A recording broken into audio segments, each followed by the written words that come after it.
Yep. Okay, now it's turning, the little thing you do is turning. Okay, so it's yeah, maybe it's just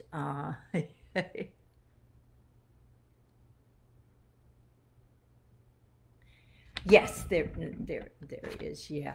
But do you think I'm on there now? It looks better than it did because it's showing video 4.9. I mean, now it's going to 282 and it's showing audio and so forth that it hasn't been showing before. It says comment moderation not set. I'm looking to see what it says on the other side, but it's, yeah, okay, okay, okay. I see your comment. I see your comment, so that's who. Oh, good, yeah.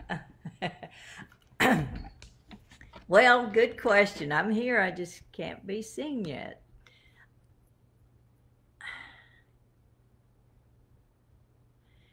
Well, here's all it says. I'm going to show you what I have.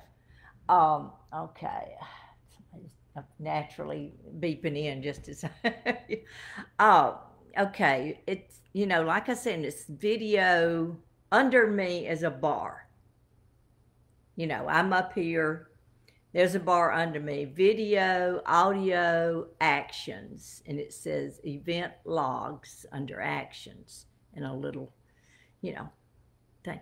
Over on the left hand, there's a long, uh, little a white section that says live. It's going to 2 minutes now that I've been live. And it says Cassandra King Pulpwood Academy 1 minute. Don't know what that means. And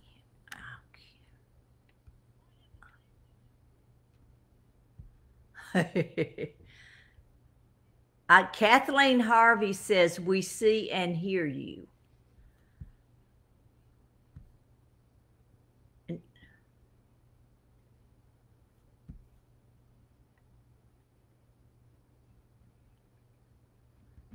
No, I don't see that. Maybe we need to ask who can see. Can we do that? Kathy said we're live.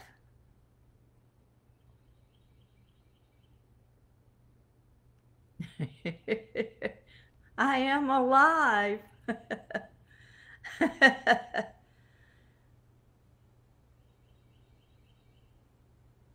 Okay, Brooklyn says, all right, Kathy, it might be on your end because Brooklyn has just posted, we are here and everything looks great. So,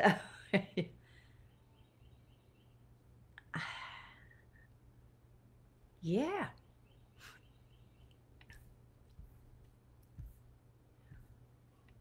All right, I'm scrolling to see if I can help you, but I don't want to mess with anything if I'm up here. Yeah. Yeah.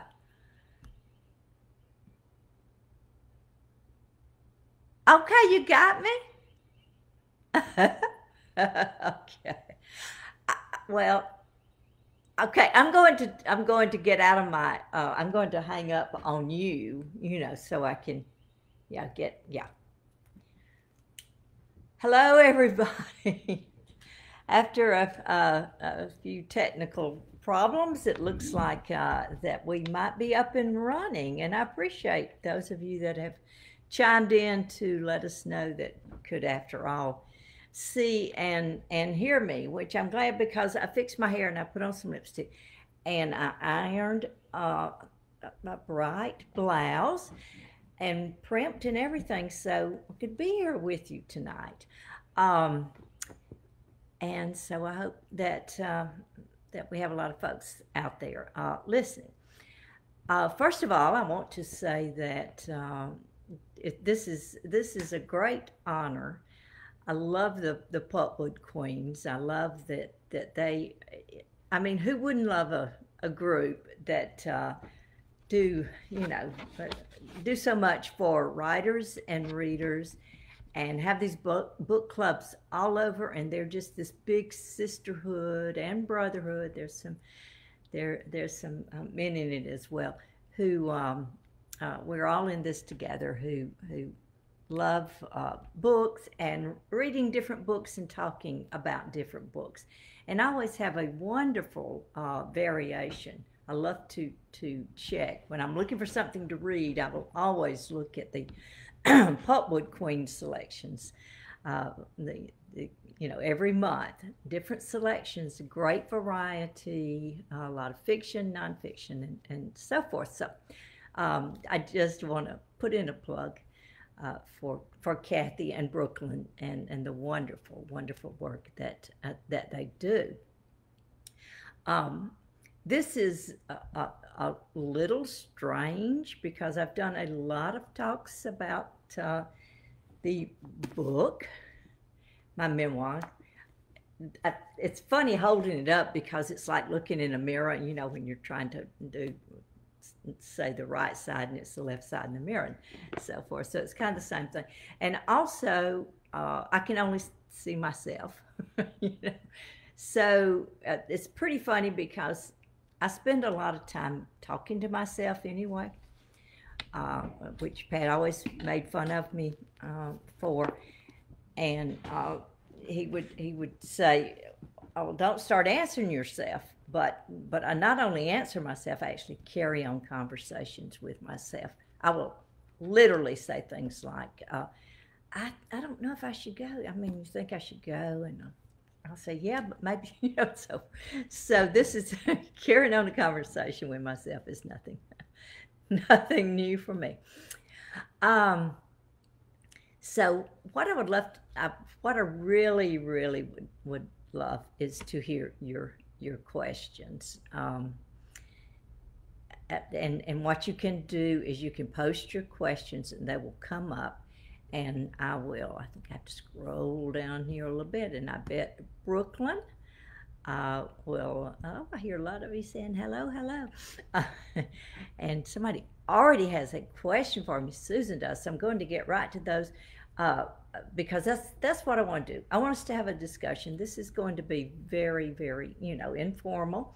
Just, I'm in my living room. You see my big peacock behind me. I love that's Genghis Khan. And, and I have Poppy with me as well. This is the Poppy. But poor Poppy has seen better days. The Poppy doll that Melissa made, that's her dad. He has his arm is missing, and somebody loved him so much. One of the grandkids kissed him and got chocolate on his face. But Poppy's here, and I'm in the living room, and I just want to pretend that all of you are sitting in the living room across from me, and we're social distancing and talking. I've been asked a lot is, the question, why did I want to write this book?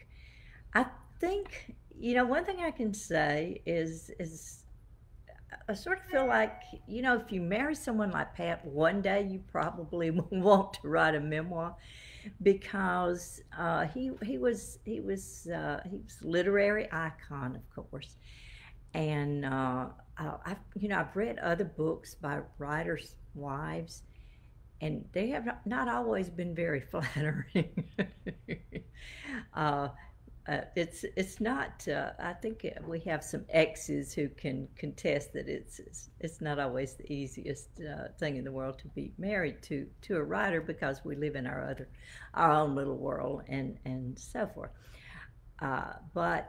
So maybe it's somewhere at the back of my mind. I always felt like I would write a memoir, but I did not start this book out that way. I actually was writing a cookbook during the time that Pat was ill, and of course put it aside once and I was telling a lot of family stories, and so along with recipes, and tell them about the time Pat and I cooked together. There was a lot about Pat in the book, as there would be, because he loved to cook and entertain as well. After his death, I knew that one of the things I would really need to do to get back, to sort of work through my grief and get my life back, because I was just so grieving, and just felt so lost without him, and so forth, after he died. And so I went back to the cookbook thinking, that's the perfect thing. Cooking, telling funny family stories and so forth. But when I did, and I got into those stories, I wanted more. I didn't want just the little fun times. I began to want to talk more about, as we do, as I think we all do, as we're remembering those that we loved and have lost over the years. And so I wanted to tell our whole story. And in doing so, I knew exactly what the title of the book would be. It would have to be "Tell Me a Story," because Pat was one of the greatest storytellers I've ever heard. He was absolutely wonderful. His books are not just so beautifully written, but they're page turners. He just keeps pulling you in they're almost overloaded with stories. And also, he strongly believed that each of us has a story to tell, and that story is important. That story of our life, of how we were raised, where we came from, what some of the things we've been through, and all of this is essential. And this is also the way we connect with each other. So story has been was always a very important part of his life, and he told his story over and over, in different, maybe looking at it from a different angle and so forth. But throughout his writing life, he told his story again and again. So I knew the book would be called "Tell Me a Story," and it would be the story of mine and Pat's 20 years together. We were married 18 years. So that's I put aside. I'm going to get back to the cookbook one of these days because I love cookbooks, but I put that aside, and I turned to telling our story, and I started it when we first met in 1995, and how we almost just had to come to the conclusion that it was fate that we ended up together. Now, that was not a leap of faith, so to speak, for me, because I don't have any trouble with these sort of mystical things and stuff that Pat made fun of, as I think a lot of men do. but even he had to. He would say, I still can't get over the weight. The things that had to happen for us to have really met each other and became friends, and then fell in love and married, and spent really 18 wonderful years together. Because the first night I met him, it was not even supposed to happen. It was at a party in Birmingham, at a literary conference. I was supposed to be presenting at the conference. My book was not ready, so I was going to have to wait till the following year, but I went to the reception for the writers instead. I was teaching at the time at a small college outside of Birmingham, and I had another event to go through that evening. So by the time I got to the reception, I was very anxious to meet some of the writers and so forth. Pat was one of my favorite writers at that time, and this was 1995, and that's when beach music came out later in the year. But he was at the pinnacle of his fame as an author at that time because Prince of Tides had come out, and then in '92 the movie had been released in '92, and with a lot of Oscar nominations and all that sort of stuff. Wonderful movie, and so I was just starting as a writer. My very first book was coming out, and so at that time in our lives, when Pat and I met, that's where we were. We were at total different ends of the spectrum. I'm sorry, I talk with my hands and it looks ridiculous. I see it. Unfortunately, I can see myself in this thing. But so when I got to the party, I was told that he wasn't there. He had already gone. I'd missed him, and I was disappointed. I had brought books for him to sign, which, by the way, I never remembered once I actually met him. And he was supposed to have left. As he was leaving the party, his the hostess had stopped him and asked him to remain and make an announcement for her. So it was an honest mistake when I was told that he had left. But then I was over at the refreshment table, starving. It was late. A lot of people had left the party, and I was stuffing my face when my friend brings this guy over and says, "I found Pat Conroy for you." And I was so taken back because I already knew that I wasn't going to meet him that evening that I just said, "Oh, God Almighty." And Pat said, "Well, not quite, but close enough, And so we, I just started apologizing for eating and and told him I had another event and I was starving. He said he was starving too. And as we were at the refreshment table together talking about the food, my former writing professor comes over and says, "I understand that. I see that you're talking to Pat, and I'm sure you're telling him about your first book coming out." And of course, I would never have dreamed to tell him anything like that. And Pat said, "Oh, why didn't you tell me you were a writer? I thought you were the caterer." Yeah.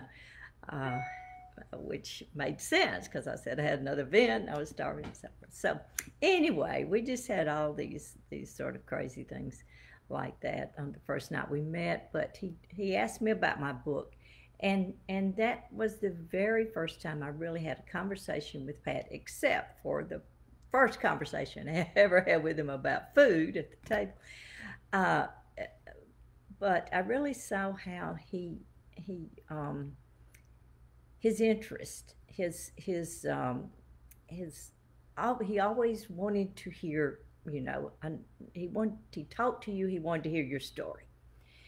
His signing lines when he had a book signing, his book signings are still legendary in the business because no one's ever had them quite like Pat. They still haven't. They would go on for hours, not just because the lines were so long, which they definitely were. It would go around blocks, But, other writers, some big name writers had that, and they would get them in and out real quickly, but not with Pat. He always wanted to talk with you, and I'm sure some of you have stories where he's, you met him in a signing line. I hear these all the time, and that he wanted to know, well, tell me about yourself. Tell me your story. And that's what he always wanted to do. So after that first night, Pat and I met, we became friends. I did not see him again for 2 years until 1997, when he came back to Birmingham. But we had been talking on the phone and exchanging, notes and things like that. Just friendly, totally friendly over the years. But I mean, over the past 2 years. But when he came back to Birmingham, he did ask me to go, to a dinner with him and things like that. You have to read about our courtship. it was it was a wild ride, trust me. Now I'm gonna stop running my mouth long enough to look over at some of the questions, because I saw Susan. Okay, Susan is saying that Prince of Tides is my all-time favorite. Oh my goodness, your book, The Sunday Wife, runs a close second. Susan, I'll pay you for that comment later. Um, let's see. I have to go to see more. Wait a minute. I think, Susan, I don't see your post that earlier where you said you had a question for me. I wonder if I'm. Oh, there's still more here. Oh, so okay, Susan.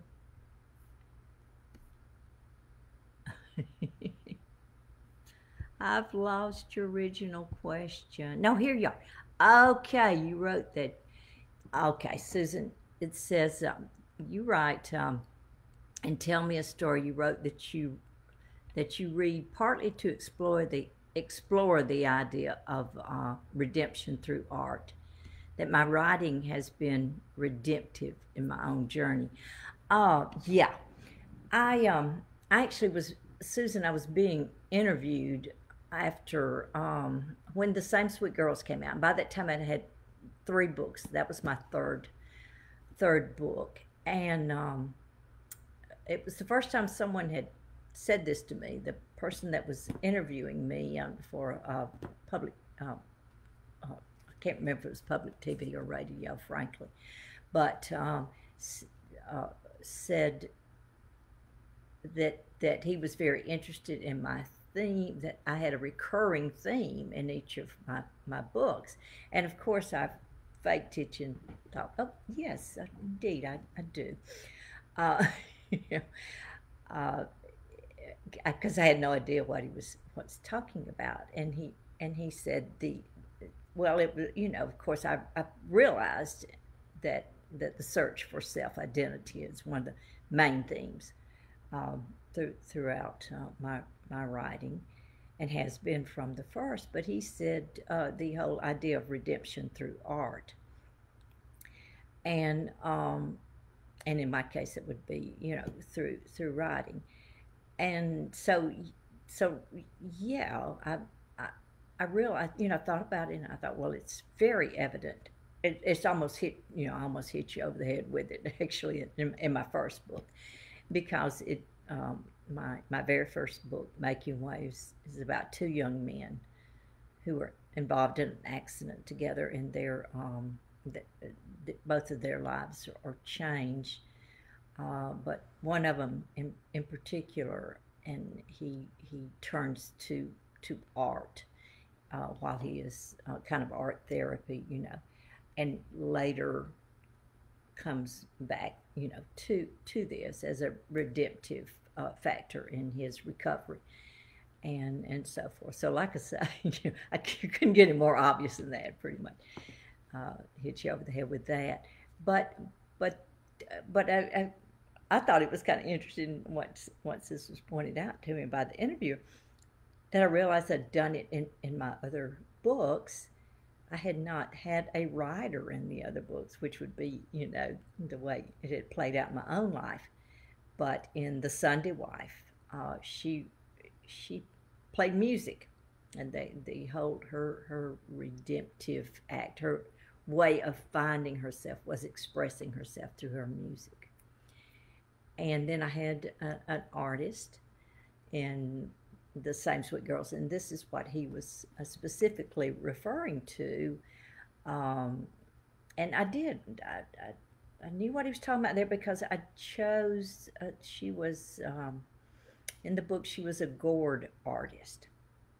I got interested in. I'd been interested in gourd art a while, for a while because I just thought it was so neat that you could take something fairly unattractive as a gourd.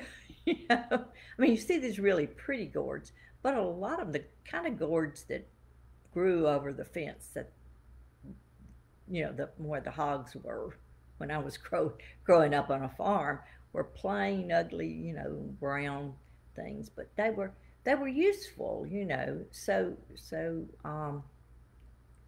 I like the idea of you could take something from nature like that wasn't inherently beautiful, and it's sort of the same thing with a potter. I thought about having her be a potter, but I just love the idea of a gourd artist, and turn this into something beautiful. And so I think in some ways this is our uh, what we're called to do with our lives in a lot of ways is you know we all have a lot of a lot of uh, bad things happen in our lives, a lot of sorrow and grief and difficult times, and some so much more than others. I was very blessed with a wonderful childhood and parents, but a lot, so many kids, and heartbreakingly cannot say that.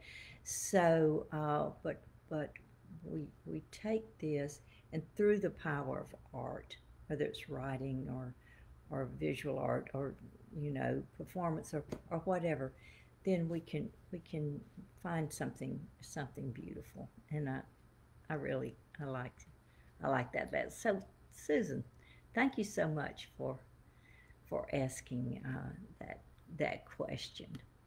Now I'm going to have to scroll down here. Oh my goodness, New Mexico. All right, is yeah, N M would be someone said they're watching from New Mexico. How exciting. Okay. Oh, okay. So Ed Williams, you've got a good one.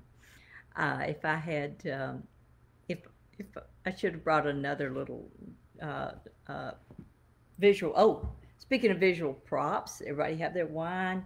This is this wonderful wine from Breathless that sponsoring these. So love, and I picked out a pretty wine glass. I get all my uh, wine glasses and things like that at thrift stores. So this is a pretty one that I found one time. And that leads me into Ed's question, because Ed said, tell us more about the grasshopper. Pat. uh, I write about this in the book. This was a little story that Pat told me about uh, when before we met, we were going together. And we'd been to the beach, and he had just driven off from the beach and left this really nice beach towel there, and he wouldn't go back and get it. He was totally unconcerned. And I was, Pat, that's an expensive towel. You can't do that.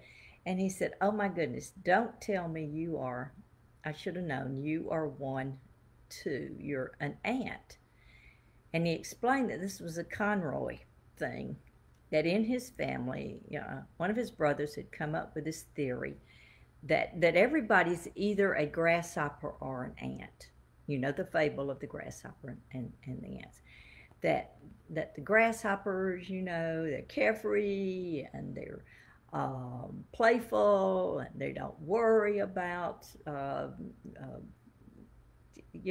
what's going to happen to them when winter comes. I remember I had a child's book with the grasshopper and the ant fable, and had this poor little grasshopper freezing when it in the snow. Uh, but the grasshopper had been fiddling, and hopping around, and so he never saved, he never prepared. The ants, on the other hand, are very industrious little creatures that are always, saving and taking care of themselves for the future and so forth. Now, that's the nice way of putting it. Pat's way was that ants are misers, cheapos. If you're an ant, you're cheap. You buy your clothes at the thrift store or your wine glasses. You know, you squeeze every last dime in your tight little hand. While the grasshoppers are these marvelous Zorba the Greek kind of, characters, lovers of life, and not worrying about a thing, just going about they're happy, they're generous, they're warm-hearted, and so forth. Because, of course, Pat himself was a grasshopper. And so, it became, of course, a running joke with us throughout throughout our marriage and within the family. Then we began, once we brought my family into his too. Okay, well, who in your family is a grasshopper, and who are ants? And if you're a grasshopper who marries an ant, then you married outside your species, and that doesn't always work in marriage, and just all sorts of fun things like that, so Pat's family called him the Jurassic grasshopper, and he was, but that was just a fun thing, but the truth, like all fables, and stories, the greater truth in that story is that Pat was truly one of the most generous people I've ever known. I knew that when I was with him. He was so very generous, of course, with me. He helped, he helped people out and so forth. He was very encouraging to writers too, and that's something else I want to come back to and say. But since I'm on this specific thing about grasshoppers and ants, he I knew of stories of people being in trouble financially or something like that Pat never, he did not toot his own horn.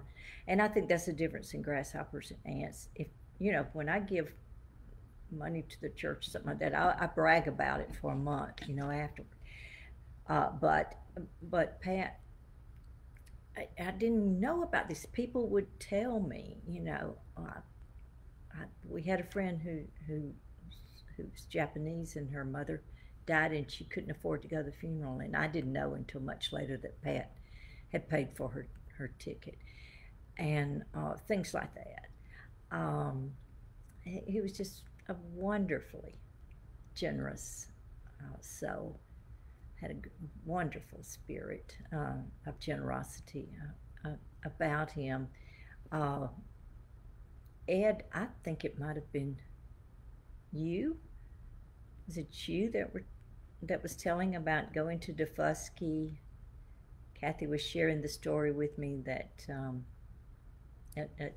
Ed is a local from Beaufort, going over to tour of Defusky Island with Sally Ann Robinson, who was one of Pat's students in Waters Wide. Yeah, she was, really one of his students that's still over there, and Sally Ann told the story of Pat, and he did not have the money then, but he told the class that he would give his kids, he would give each one of them $1,000 when they graduated from high school, and he did. So I mean, that was just him. He had a huge heart. He was He was also generous with his time, and as much as he could be. You you would not believe the demands on his time. I always feel a little bad when I talk about his generosity to other writers and so forth, because a lot of times I've done this in a group and someone will come up afterwards and say, "Well, I sent him a manuscript and never heard a word from it," whatever. Uh, but you know, he would feel very badly if he knew something like that happened, because he always answered everything he could. If he literally got volumes um, of appeals and asked for help to give blurbs for books, to give talks, and so forth. He very, very generously did uh, everything that he could, that time allowed him to do, and sometimes to his own detriment. I deal with that later in the book, when his health began to suffer, and he kept going with his schedule and so forth. That was just the way he was, and I'm not saying anything. I love all my brother and sister writers, so I don't mean this to say anything against anybody, but that's pretty rare. Um, and I don't think it's necessarily because any of us don't want to help other writers and so forth. It's a time constraint, it really is, and I get a lot of folks saying, "Would you read my manuscript and tell me what I can do?" And blah blah blah. And you just there's just so much you can do. But he gave so for a big name writer as Pat did, with so much demands on his time. He really was a very, very loving and giving person. Okay, so I'll stop running my mouth again and look over here and see if a lot of greetings here, Susan. There's yours about the Prince of Tides. Looking to see if any of the rest of you have questions. If you do, if you just type it, what was your favorite dish to cook together? um, with Pat, anything with a ton of butter, bacon grease, um, cream, pure cream.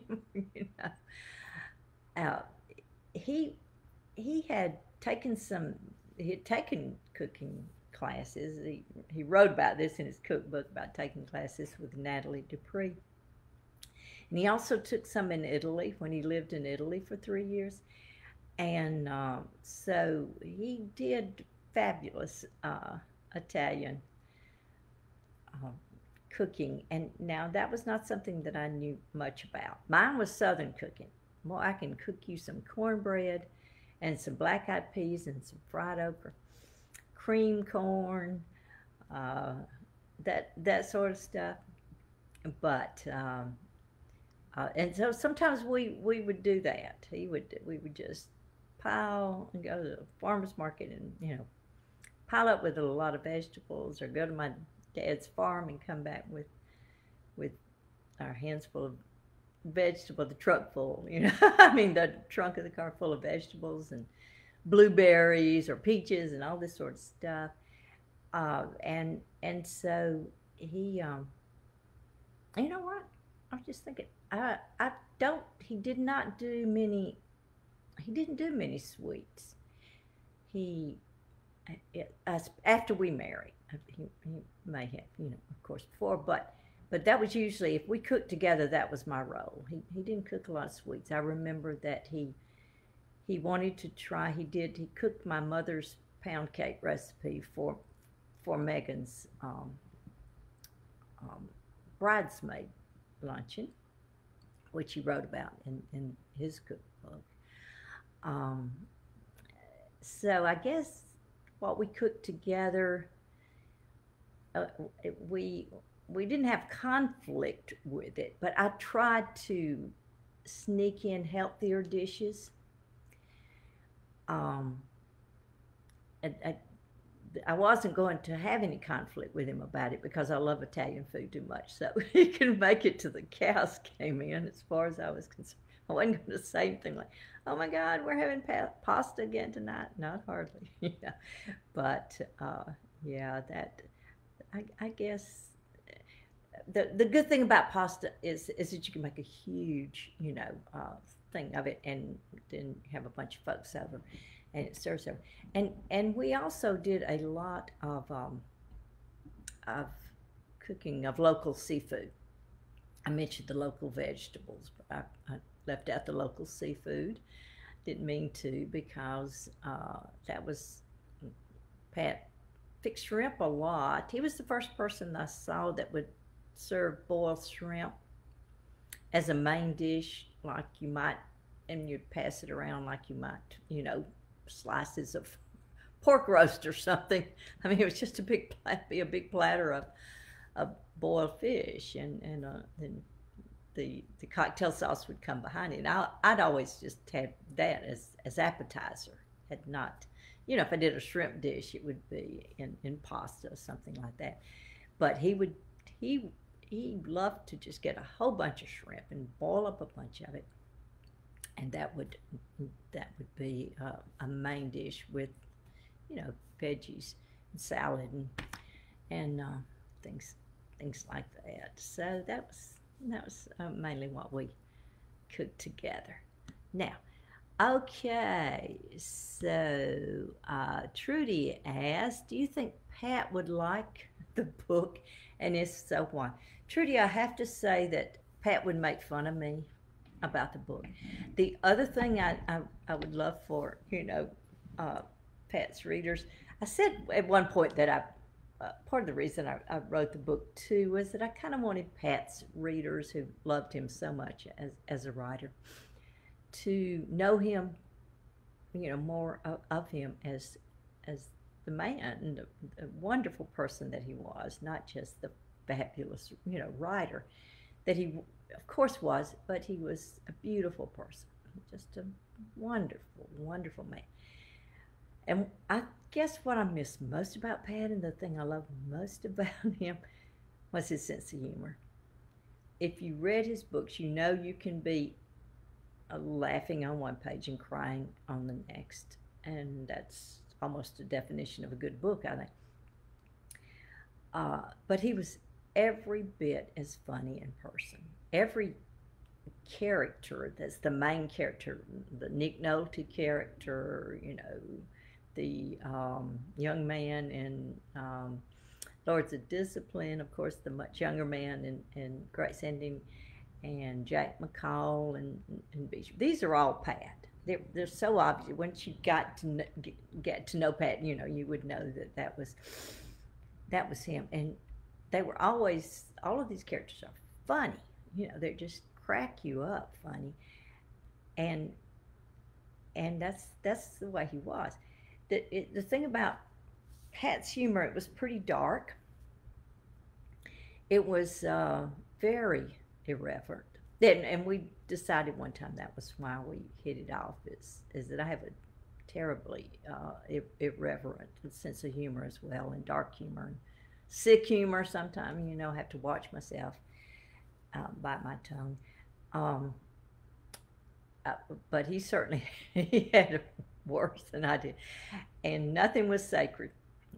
No, there were no sacred cows with his humor. So he would find something in the book to make fun of me about.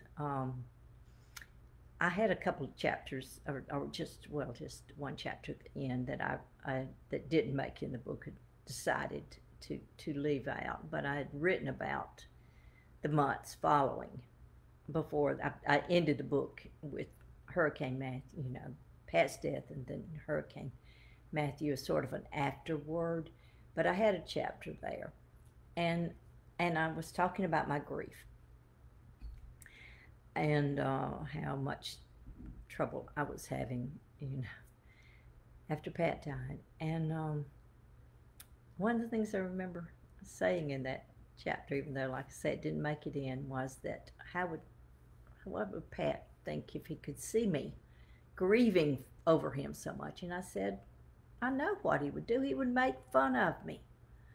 He would say, "Oh, you're acting like you really love me or something."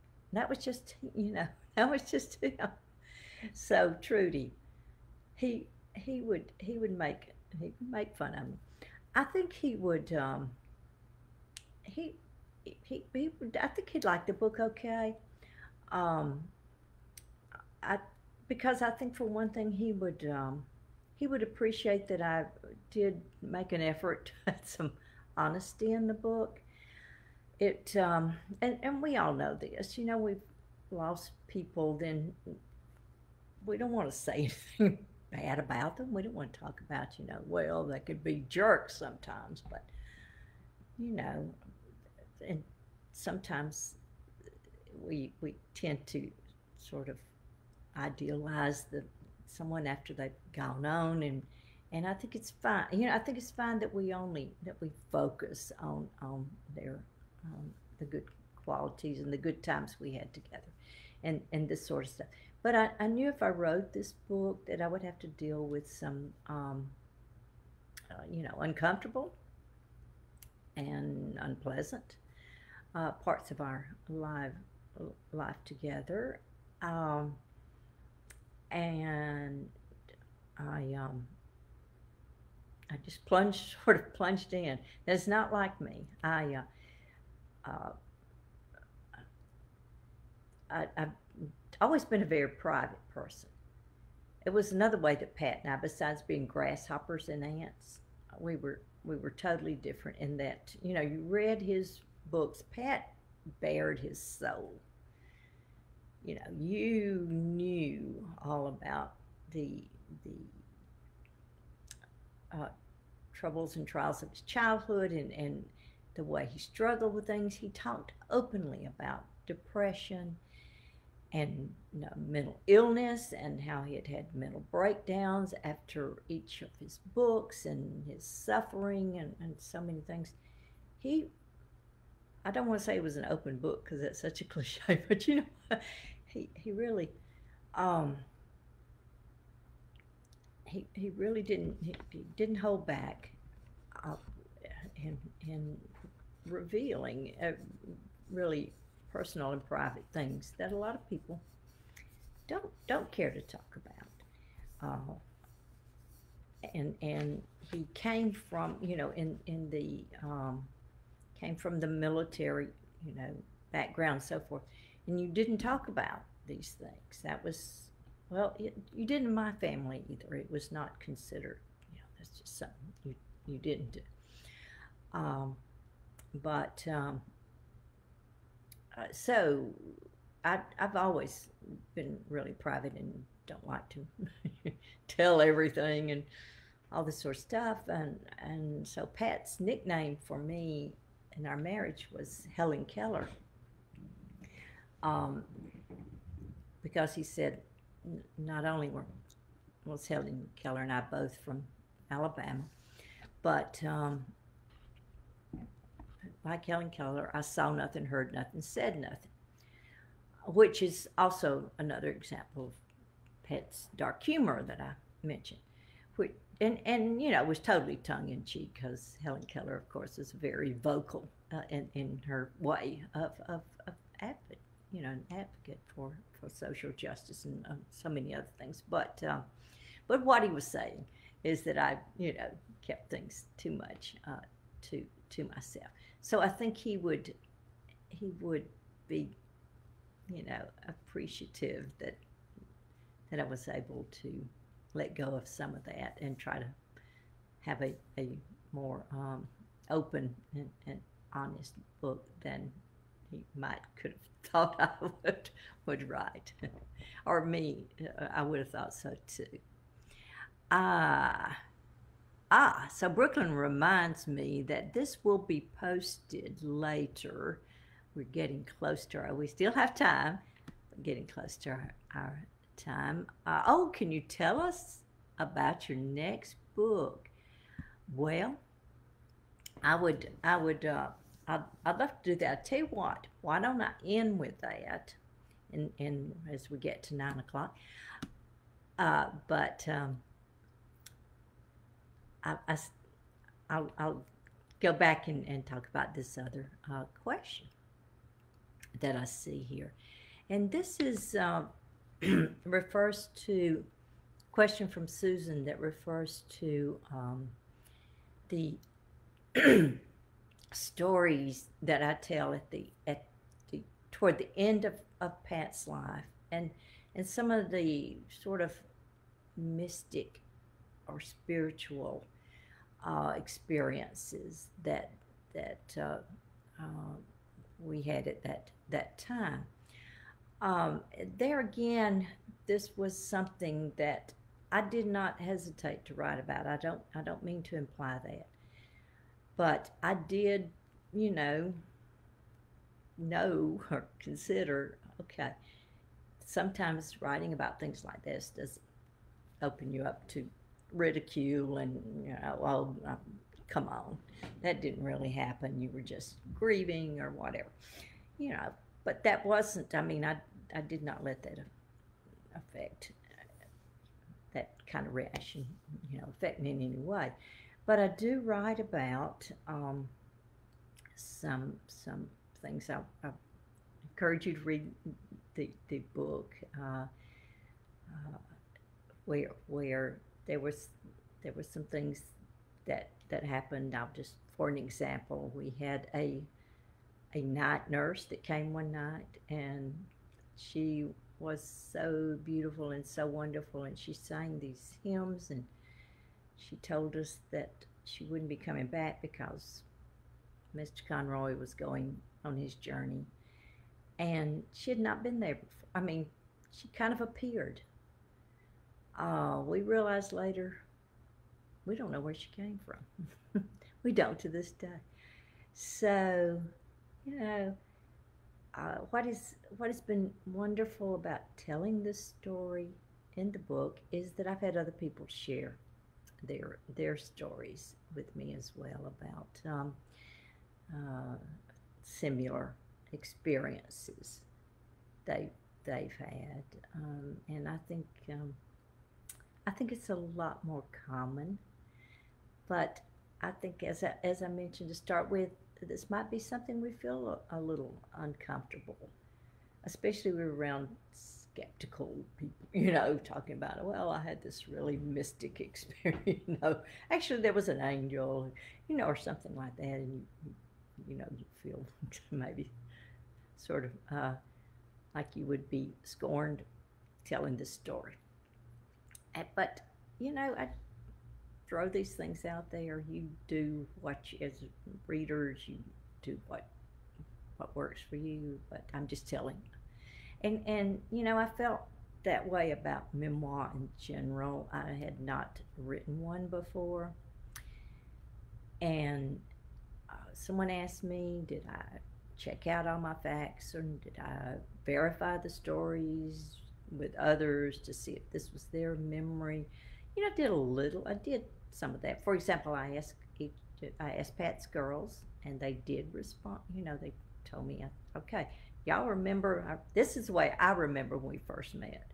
Is this the way you remember it? Things like that. So I sort of, I did a little bit of this, but it was, I had to think, well, it's not an autobiography. It's a memoir. This is my memory. This is what I experienced in my time with Pat. And so I think that's something we need to think about in telling our own stories. We tell our stories. We don't. I hope that we don't think, well, gosh, I don't want to tell that because people will think I'm an idiot, or laugh at me, or whatever. Because I think that's that's what we do. That's a shame. I did this for so many years myself, trust me, and it's a real detriment to truth and storytelling. And so I think at some point, and Pat was really good with me about that when I wanted to, or was finally, really looking seriously at writing uh, some things in my books, especially my second book, that had actually been based on things in my life. And he said, if you can't be a writer if you can't look at the truth and tell what you experienced as truth. And so I think that's something important that all of us need to consider in telling our stories. Okay, so I will conclude since our time's uh, close uh, by my next book. Um, I have started on a new book, and I'm getting into it a little bit now and getting a little excited about it because once when you start, if you're a writer and you start these books, at some point they've got to sort of click with you, and it's the ones that don't that eventually put those aside. The characters have to speak to you. You have to feel like you know them, that you're experiencing this through them, and so forth. And that's taking place now.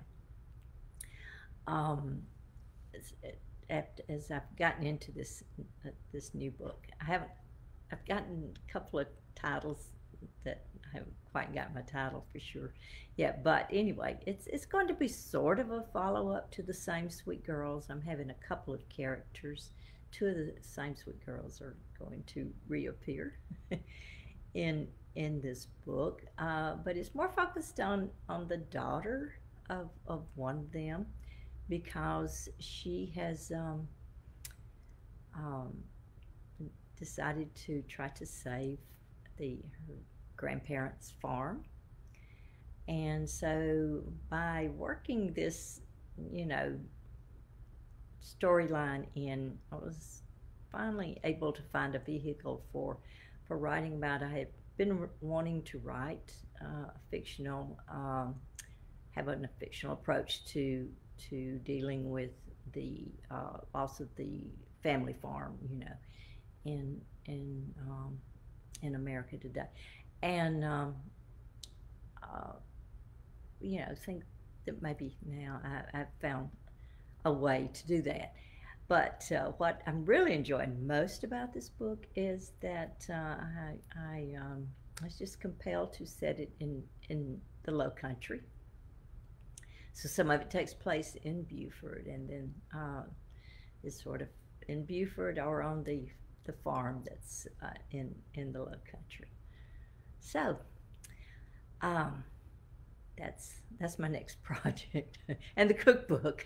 One of these days, that blame cookbook, I'll be rolling around my wheelchair, but hopefully I'll be rolling around waving my cookbook saying, okay, here's my cookbook. So what I wanted to say for Kathy and Brooklyn with the Pulpwood Queens, that this will be posted so that if someone, we wouldn't want to deprive anybody. If someone missed this great event, see, I make fun of myself too. I can't help it. But that it will be posted, and you can still, what you can do is you can still ask questions, and I will address these questions in the post that I will be doing over the next week, because my book is the feature book of the June Pulpwood Queens, and so the first 2 weeks of June is dedicated to my book, and then when we have these other wonderful books that are also June selections, and they will be discussed as well. So if you ask a question and I'm scrolling through here and didn't see it, oh, I see some of the same sweet girl's name on here. Hello, everybody. I apologize, but we will. I will definitely get to these questions and answer each of them personally. And in the meantime, please continue to look at breathless. What's it called, Kathy? Breathless bubbles. Oh dear, I'm going to mess it up. But I've been writing this little like blog, very brief, kind of blog thing on it each day, and we'll continue to do that through next week as well. And let's see if Kathy is telling me anything else that I need to know in kind of tech. Okay, so thank you. Thank you. I enjoyed chatting with you. I welcome you into my living room and tell me a story. Oops, got my hands right on it. Let me see if I can figure out how to do this. Got to be able. Okay, tell me. Tell me a story, and I hope if you get a chance to read it that you will enjoy it. And thank you for tuning in today. Now I'm going to figure out if I can turn this thing off. Bye-bye, everybody. Good night. Thank you for coming. All right, I don't see how I can end.